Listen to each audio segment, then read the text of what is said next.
제1차 걸프 전쟁을 여러분 기억하실 것입니다. 사담 후세인의 이라크 군대가 쿠웨이트를 침공하지 않았습니까? 여기에 맞서서 미국을 주축으로 하는 연합군이 결성되어 이라크 군대를 내쫓았습니다.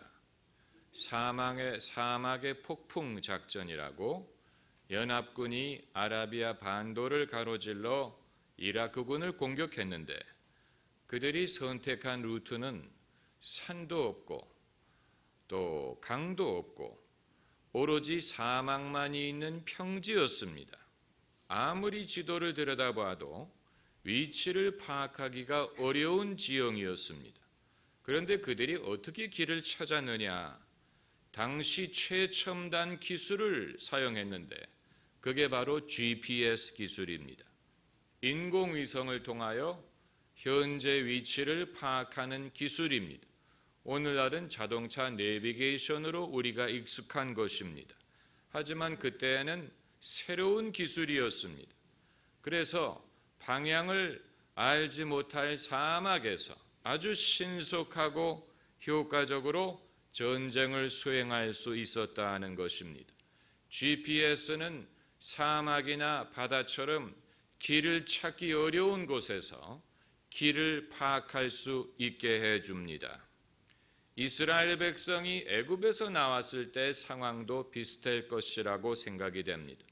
400년 동안 살던 애굽 땅을 떠났는데 이들이 가는 가나안 땅은 한 번도 가본 적이 없는 땅입니다. 소수의 무리가 움직이는 것이 아니고 거대한 민족이 사막을 가로질러 움직이고 있습니다. 그런데 그들 앞에 무엇이 나타났냐면 낮에는 구름 기둥과 밤에는 불 기둥이 나타나서 이들을 인도했다고 했습니다. 하나님이 그러한 방법으로 그들을 인도하셨습니다. 오늘 성경을 보면 낮에는 구름 기둥, 밤에는 불 기둥이 백성 앞에서 떠나지 아니하니라고 했습니다. 이것은 일시적인 현상이 아니고 지속적으로 그들을 가나안 땅까지 인도한 하나님의 인도하는 방법이었습니다.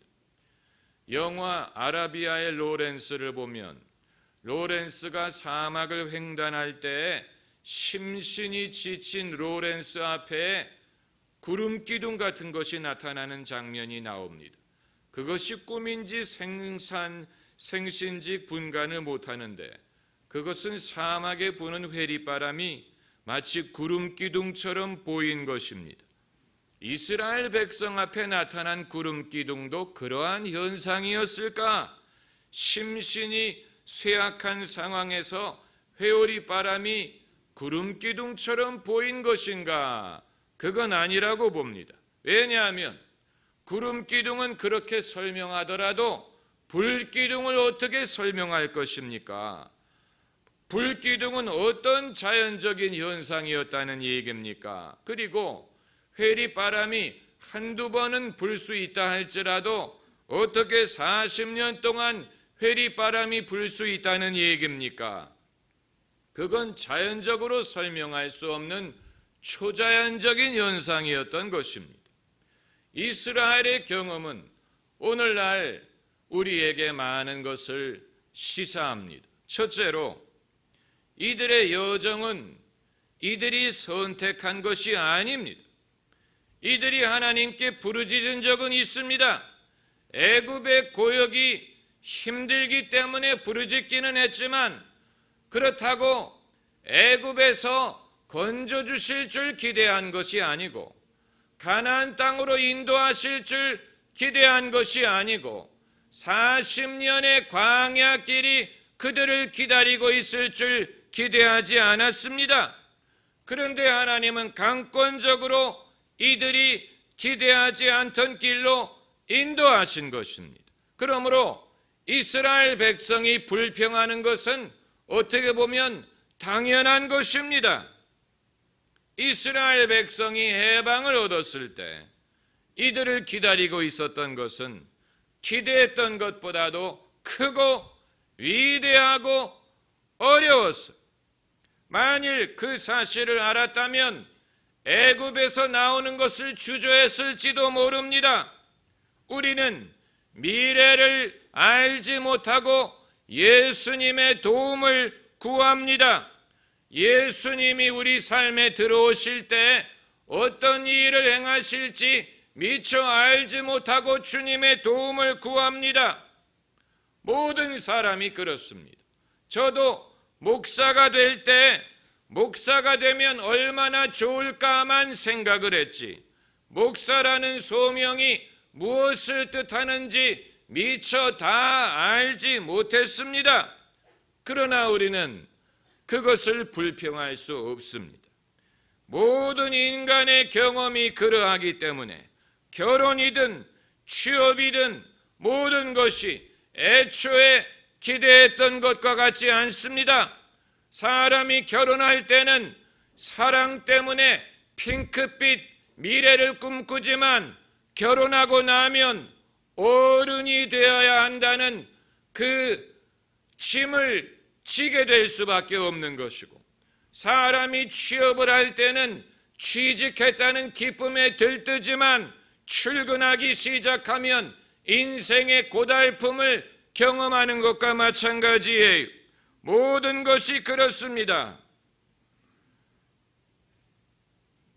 마찬가지로 신앙생활도 이와 같습니다. 우리가 불평할 수 없습니다. 하나님은 이 일을 버리십니다. 이스라엘 백성을 애굽에서 건지신 것도 큰 일을 하나님이 버리신 것이고, 우리를 당신의 백성으로 부르신 것도 큰 일을 버리신 것입니다. 이것은 시작이에요. 우리가 구원받은 것은 시작입니다. 이제 이후에 하나님이 어떤 일을 행하실지 우리가 지켜봐야 되는 것입니다. 하나님은 대책이 없이 이 일을 시작하시지 않습니다. 이스라엘 백성도 그들을 애굽에서 건져낸 다음에 불기둥과 구름기둥으로 인도하신 것처럼 우리를 당신의 백성으로 부르신 다음에 이제부터 하나님의 인도하심과 하나님의 은혜와 능력과 신실하심을 경험하게 하시는 것입니다. 스릴을 즐기는 분은 신앙생활이 적성에 맞을 것입니다. 성경은 그것을 믿음이라고 부릅니다. 아브라함이 갈 바를 알지 못하고 하나님이 기업으로 주실 땅을 향하여 나아간 것처럼 우리가 믿음의 첫걸음을 뗄 때 미래를 알지 못하나 하나님을 신뢰하기 때문에 가는 것입니다. 그리고 그 도중에 불기둥과 구름기둥처럼 하나님이 인도하시는 것을 경험하게 하십니다. 성경 말씀에 너희를 부르신 이는 미쁘시니 그가 또한 이루시리라고 했습니다. 부르시기만 하고 이루시지 않는 분이 아니에요. 너희 속에 착한 일을 시작하신 이가 이루시리라. 시작만 하고 이루지 않는 분이 아닙니다. 사람들은 시작하는 건 잘하지만 이루리라는 보장이 없습니다. 하나님은 이루지 않을 일을 시작하지 않습니다. 그러므로 우리는 최종적인 결과를 낙관할 수가 있는 것입니다. 그리고 두 번째로 이스라엘 백성이 400년이나 살던 애굽 땅을 떠났는데, 여러분 400년은 엄청나게 긴 세월입니다. 이시 조선 왕조가 500년에 불과했습니다. 400년이면 거기에 맞먹는 것입니다. 우리가 일제강점기를 36년 경험했지만 그것도 극복하기가 어려운 많은 어려움을 남겼는데 400년 동안 남의 나라에서 종살이 했다면 그것은 엄청나게 긴 세월인 것입니다. 그렇기 때문에 비록 종의 신분이기는 했지만 이들은 의지할 것이 있었어요. 그들의 상전, 애굽의 문화, 애굽의 국력, 경제, 이런 것을 의지할 수 있었습니다. 소도 비빌 언덕이 있어야 된다고. 과거에는 비록 종이지만 애굽이라는 공동체에 비빌 수 있었습니다. 하지만 지금은 해방을 얻기는 했는데 비빌 데가 없어요. 이제는 독립을 해야 되고 스스로 알아서 길을 찾아야 됩니다. 과거의 전통은 도움이 되질 않습니다. 아마 애굽 사람들은 히브리 백성을 내보내면서 이렇게 생각했을 것입니다. 저 사람들 한 달 지나면 돌아올 것이다. 굶어 죽겠다고, 못 살겠다고 돌아올 것이다. 다시 받아달라고 부탁을 할 것이다. 그런데 이스라엘 백성은 돌아가지 않았습니다. 그들은 굶어 죽지 않았고 길을 잃지 않았고 모세가 말한 대로 가나안 땅에 들어가는 데 성공했습니다. 비록 40년이 걸리기는 했지만 히브리 백성은 실패하지 않았습니다.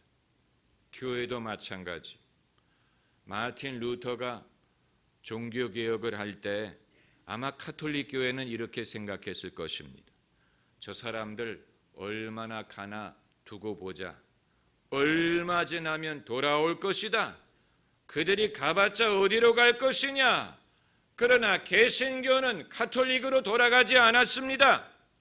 독자적인 길을 개척했고 하나님이 인도하셨고 융성하고 부흥했습니다. 오늘날 우리의 입장도 이스라엘과 같은 것입니다.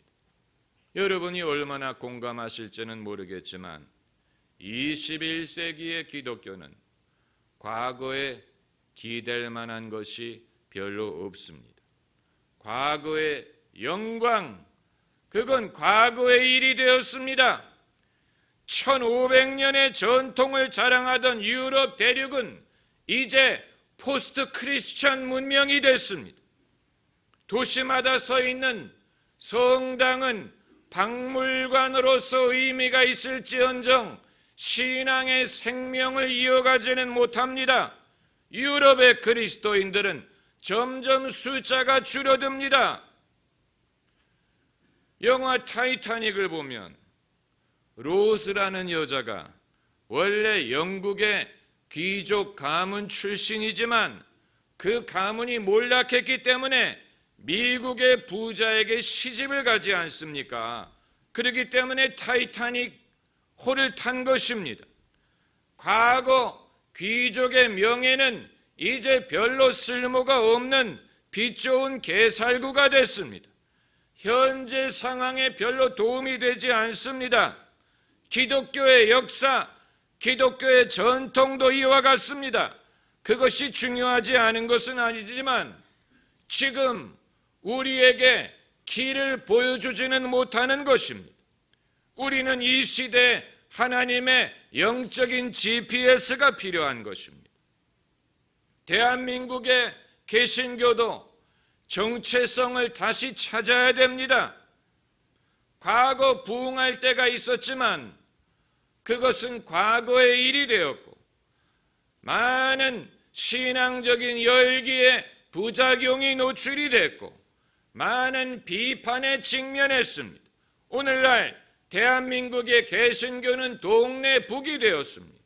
교회 세습이니 재정 비리니 도덕적인 타락이니 기복신앙이니 이런 과거에 우리가 잘하는 줄로만 생각했던 것이 잘하는 것만은 아니라는 사실을 알게 됐습니다. 그대로 지속하다가는 이 세대를 잃을 수도 있는 위험에 직면한 것입니다. 우리는 어떻게 해야 되느냐? 과거에 기댈 수가 없습니다.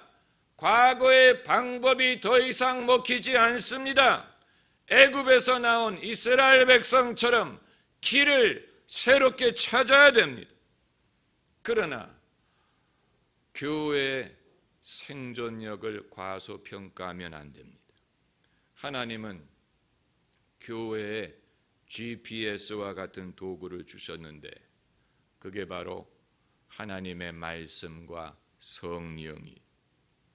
그래서 길을 찾기 어려운 곳에 갈지라도 하나님의 말씀과 성령이 인도하시는 것입니다. 이것이 오늘날 교회의 구름기둥과 불기둥입니다. 우리가 자동차 내비게이션을 켜면 내비게이션이 스스로 알아서 인공위성의 신호를 잡아 길을 보여주는 것처럼 우리가 어떤 환경이든 광야와 같은 환경에서도 하나님의 말씀과 성령을 인도하면 하나님이 우리에게 길을 보여주십니다. 길을 잃지 않습니다. 방황하지 않습니다. 멸망하지 않습니다. 내 은혜가 너에게 족하다 하고 말씀하셨고 볼지어다 내가 세상 끝날까지 너희와 항상 함께하리라고 약속하셨습니다. 하나님의 은혜가 우리에게 족합니다. 그러므로 과거의 전통을 의지할 수 없고 과거의 방법이 더 이상 먹히지 않더라도 오늘날 우리가 하나님의 말씀과 성령의 GPS를 의지하면 얼마든지 길을 찾을 수가 있는 것입니다. 광야의 이스라엘 백성은 세상의 교회와 같습니다. 애굽은 이스라엘이 얼마나 갈까? 길을 잃어버릴 것이다. 굶어 죽을 것이다. 멸망할 것이다. 되돌아올 것이다 라고 생각했지만 그들은 멸망하지 않고 굶어 죽지 않고 길을 잃지 않고 되돌아오지 않았습니다. 하나님이 약속하신 가나안 땅으로 들어가는 데 성공했습니다. 오늘날 예수님을 믿는 사람도 마찬가지고 교회도 마찬가지예요. 세상은 교회를 볼 때 이제 저들은 길을 잃었다, 이제 저들은 힘을 잃었다라고 생각할지 모르지만 우리는 하나님의 말씀과 성령으로 되돌아가야 됩니다.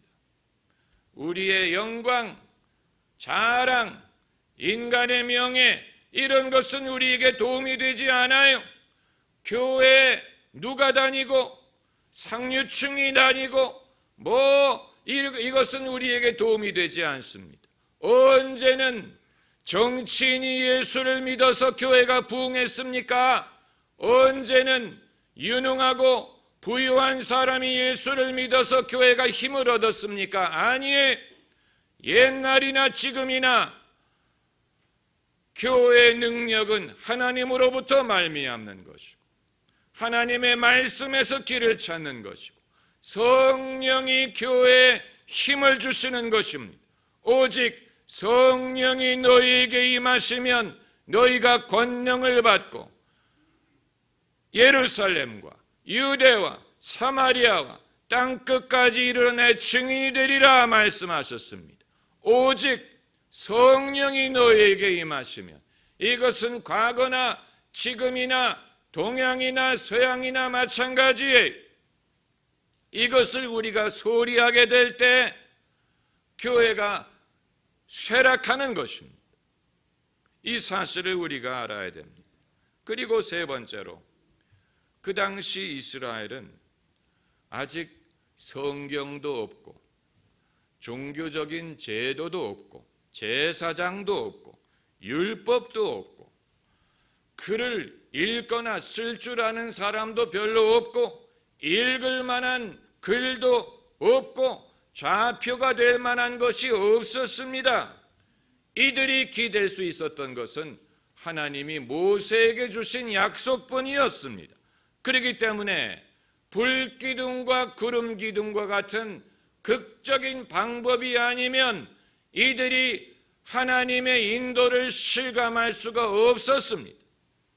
하나님은 이들의 절박함을 보시고 상응하는 방법으로 인도하셨습니다. 여러분, 하나님의 역사는 인간의 절박함에 비례합니다. 만일 그들이 지도도 있고 GPS도 있고 노하우가 있었다면 불기둥과 구름기둥이 불필요했을 것입니다. 빈들에 모였던 5천 명의 남자가 양식이 풍성했다면 예수님이 오병이어의 기적을 일으킬 필요가 없었을 것이고, 가나의 혼인잔치에 포도주가 풍성했다면 예수님이 물을 포도주로 바꾸실 필요가 없었을 것입니다. 그 당시 이스라엘에 의학이 발달하고 의료시설이 잘 돼 있었다면 예수님이 그 많은 병자를 고치실 필요가 없었을 것입니다. 하나님의 역사는 인간의 절박함에 비례합니다.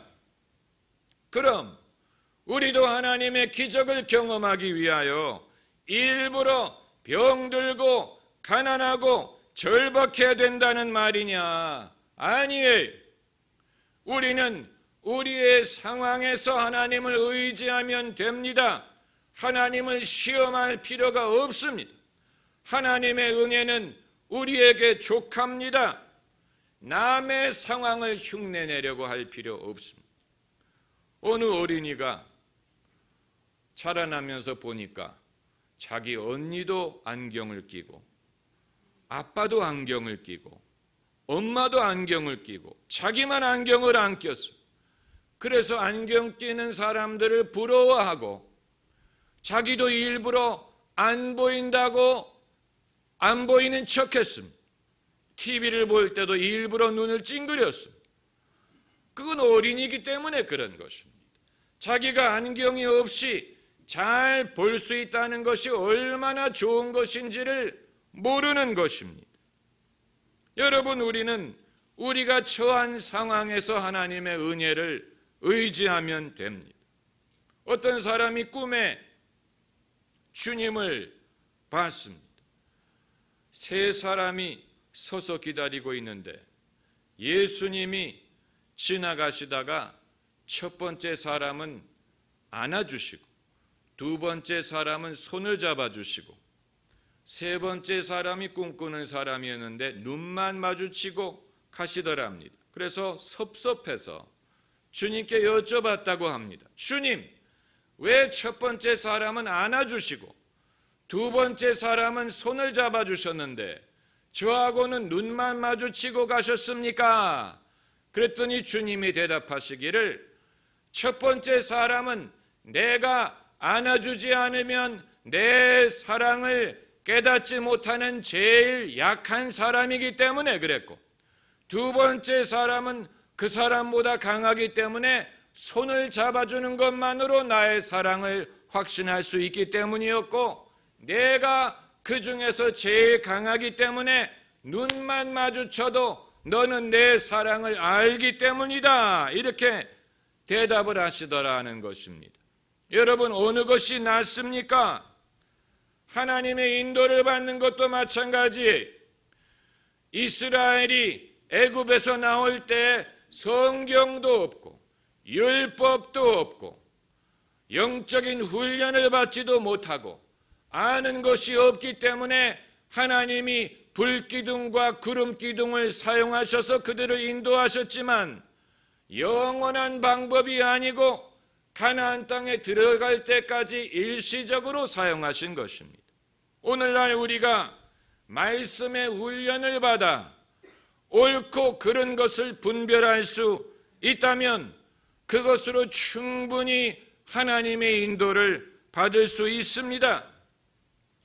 하나님은 우리의 절박함과 우리의 상태에 상응하는 방법으로 인도하십니다.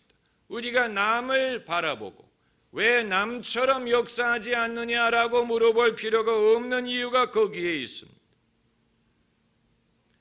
이스라엘은 애굽으로 되돌아가지 않았어요. 광야에서 길을 잃지 않았습니다. 광야에서 굶어 죽지 않았습니다. 성공했습니다. 우리도 그럴 것입니다. 하나님이 우리와 함께 하시고 가나안 땅에 반드시 들어가게 하실 것입니다. 할렐루야. 기도하십시다.